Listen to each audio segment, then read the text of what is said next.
जय चौथ माता की। आप सब कैसे हो? अच्छे हो ना? अच्छे ही रहना। तो आज हम कहानी कह रहे हैं भादवे की चौथ की, तो ज़रूर सुनना और हमारे चैनल को सब्सक्राइब ज़रूर करना। तो कहानी आरंभ करते हैं। सुनो। एक गांव में एक बूढ़ी माँ और उसका बेटा रहता था।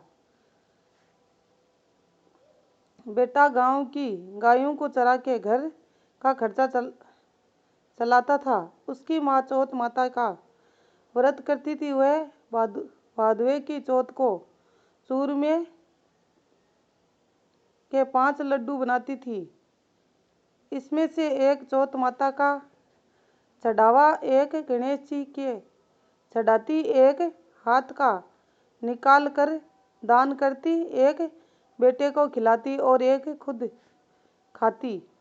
एक बार अड़ोस पड़ोस वालों ने बेटे को भड़का दिया, तेरी माँ चूरमा बना बना कर खाती है और तुझे केवल एक लड्डू देती है। लड़का ये सुनकर भड़क गया। तो माँ तो चूरमा खाती है और मुझे सिर्फ एक लड्डू देती है, बाकी ठंडी रोटियां खिलाती है।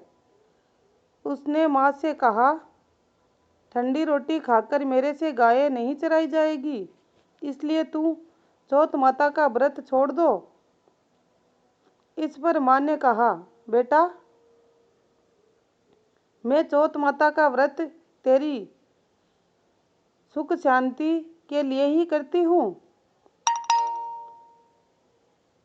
मैं चौथ माता का व्रत नहीं छोड़ सकती। तो बेटा विदेश चला जाने लगा। माँ बोली, बेटा, यदि तू विदेश ही जा रहा है तो ये चौथ माता के आंखें, जो गऊ के आंखें हम रखते हैं, वो आंखें अपने साथ रख ले। यदि तेरे पर कोई संकट आए तो चौथ माता के नाम लेकर इन्हें पूर देना, तेरा संकट टल जाएगा। लड़का उन आँखों को लेकर विदेश के लिए निकल पड़ा। रास्ते में एक नदी आई। उस नदी को पार करने का कोई रास्ता नहीं था। माँ की बात याद आई और उसने आंखें निकाल कर पूर दिए। चौथ माता का नाम लेकर पूर दिए तो चौथ माता की कृपा से नदी का पानी दोनों तरफ बंटकर रास्ता निकल गया। आगे उसे एक भयंकर जंगल से गुजरना पड़ा तो यह रास्ता भटक गया। उसने वहाँ भी आंखें पूर कर कहा कि हे चौथ माता, तू सच्ची है तो मुझे रास्ता दिखा। इतना कहने से उसे रास्ता मिल गया। आगे चलकर वह एक गांव में पहुंचा। उस गांव के राजा के यहाँ रोजाना बरतनों का एक हवन पकता था, जिसमें एक आदमी की बलि दी जाती थी। वह लड़का एक बुढ़िया के घर पहुंचा तो उसे देखकर बुढ़िया रोने लगी। लड़के ने बुढ़िया से पूछा, तुम्हें क्या दुख है, क्यों रो रही हो? बुढ़िया बोली, मेरे एक ही बेटा है और कल राजा उसकी बलि चढ़ाएगा। इस पर लड़का बोला, माँ घबरा मत, तेरे बेटे के बदले में मुझे भेज देना। तू मुझे पेट भरकर भोजन करा दे। भोजन करा के बुढ़िया ने अपने लड़के की जगह उसको सुला दिया। दूसरे दिन राजा का बुलावा आया। राजा के सिपाही आया तो बुढ़िया का उस लड़के को भेज दिया। राजा के नौकर ने उसे जाकर हवन में चुनने लगे तो वह आंखें पूर कर कलश लेकर बैठ गया और बोला, कि है चौथ माता, तू मेरा संकट टालना है। हवन चुनकर आग लगा दी। लड़का बोला, है चौथ माता, इतने संकट टाले हैं तो ये भी टालना।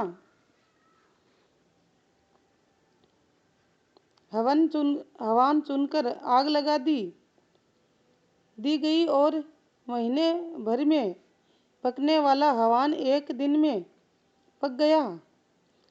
ये जानकर राजा को बड़ा आश्चर्यचकित हुआ।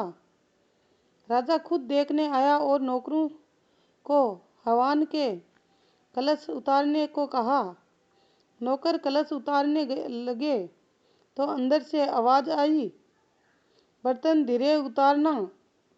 आवाज सुनकर सभी अचरित हो गए। बर्तन हटाकर उसे निकाला और पूछने लगा, ए भाई, तू कौन है और तू जिंदा कैसे बच गया? उसने कहा, मैं वही आदमी हूँ जिसने आपने हवन में चुन दिया था। राजा ने पूछा, तुम बचे कैसे? तो उसने कहा, मेरी माँ चौथ माता का व्रत करती है, मुझे चौथ माता ने ही बचाया है। तब राजा ने 2 घोड़े मंगवाए, एक पर खुद बैठ गया और दूसरे पर उस लड़के को बिठाकर उसके हाथ पैर जंजीरों से बांध दिए और कहा, यदि ये जंजीरें खुलकर मेरे हाथों पैरों में आ जाए तो मैं चौथ माता को सच्ची मानूंगा, नहीं तो तेरा कोई रचाया हुआ सहम है। लड़के ने आंखें पूर कर कहा, हे चौथ माता, अब तक रक्षा की है तो अब इस बार भी कर देना, मेरी लाज रख देना। देखते ही देखते उसकी जंजीरें खुलकर राजा के पैरों में बंध गई, हाथों में बंध गई, पैरों में जाकर गिरी। राजा ने कहा, तेरी चौथ माता सच्ची है। राजा ने अपनी कन्या का विवाह उस लड़के से कर दिया और बहुत सा धन देकर विदा किया। लड़का गांव के पास पहुंचा तो लोगों ने जाकर बुढ़िया से कहा, अरे तेरे बेटे बहू यहाँ आ रहे हैं। ये सुनकर वह खुशी से नाच उठी। बेटा उसके आकर बुढ़िया माँ के पैरों में गिर पड़ा। बेटे ने कहा, हे माँ, ये सब तेरी चौथ माता का व्रत का फल है, इसीलिए मैं जिंदा वापस आया हूँ, वरना मैं तो ना विदेश जा पाता और ना जिंदा आ पाता। इसके बाद उसने सारे नगर में डंडी पिटवा दी कि सभी चौथ माता का व्रत वह पूजन करे। राजा ने भी कहलवा दिया कि सभी चौथ माता का व्रत करे, हो सके तो 12 महीने की, नहीं तो 4 चौथ व्रत अवश्य करना। बोलो जय चौथ माता की। ये सभी सुन के चौथ माता के व्रत करने लगे अपने बेटे और पति के लिए, और सबके घर में अन्न और धन की कोई कमी नहीं रही और सभी अच्छे से रहने लगे। तो ये कहानी आपको अच्छी लगी तो लाइक, सब्सक्राइब, कमेंट जरूर करना। जय चौथ माता की जरूर लिखना। जय चौथ माता।